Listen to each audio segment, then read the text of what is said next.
In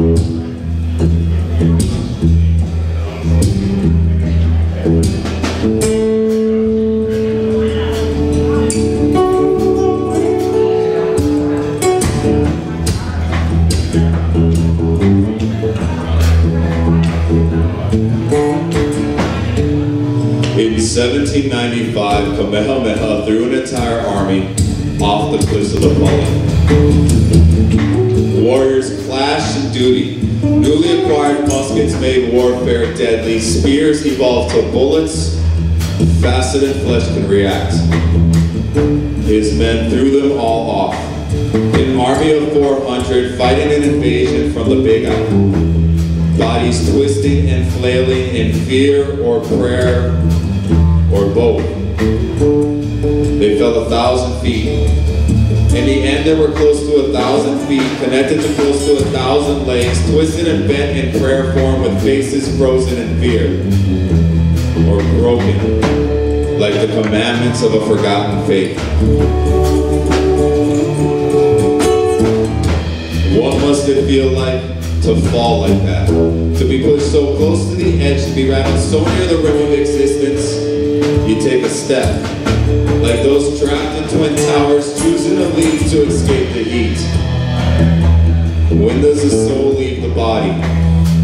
I refuse to believe it hatches when the eggshell exterior meets the earth. I like to think it stays floating, free from the fall, long gone before the landing.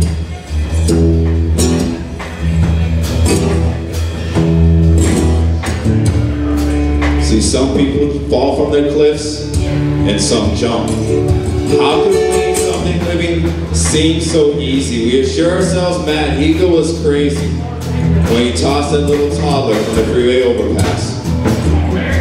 We sleep better believing that baby Cyrus, who fell like Icarus into oncoming traffic, was a freak of nurture. Like it was psychosis or a narcotic that could completely cloud a human's mind, make judgment so chaotic that in a moment, muscles could actually motion the child into a concrete motion.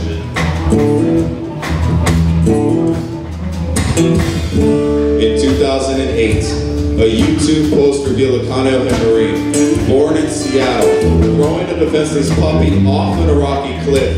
It was squealing in terror, yelping over desert silence, echoed by a thud. The grainy cell phone footage imprinted an image engraved in disgust. David Matari had it by the scruff of its neck, dangling, crouched and calm, it trusted him. A poor puppy, probably orphaned, maybe more than once. It's its life in sheer panic, pawing for a ground, is getting pulled by gravity, closer by the second square. When bodies and beliefs are getting thrown around like Zeus's lightning bolts, what's left to get shot by? Where is our humanity? Iraqi children are being orphaned and massacred daily, and it takes a fucking puppy to get people's attention to the conditions of cruelty in our current conflict. Winning the hearts and minds of war-torn people does not mean their body parts are trophies. Looking into tear-dipped skies, I'm trying to find connections to be seen together for a moment. But I'm using shards of violence that seem so senseless. I see flashes of stars. They look like a bright-eyed child's hope, or the blast of a bullet being forced out of a barrel. I look at constellations for consolation, and I don't want it to all connect. I like to think that God cries every time it rains because of the pain he sees tucked into the miracle of life. But if there's one thing that surfing the internet has taught me, it's that if God could see us now, like if God watched us on YouTube, God's done crying. He's pissing on us with our own pollution, writing his name in ice caps, using his native script. And there's your biblical explanation for global warming. Like we'd even notice a global warning if God was so gracious to give the fallen a warning shot.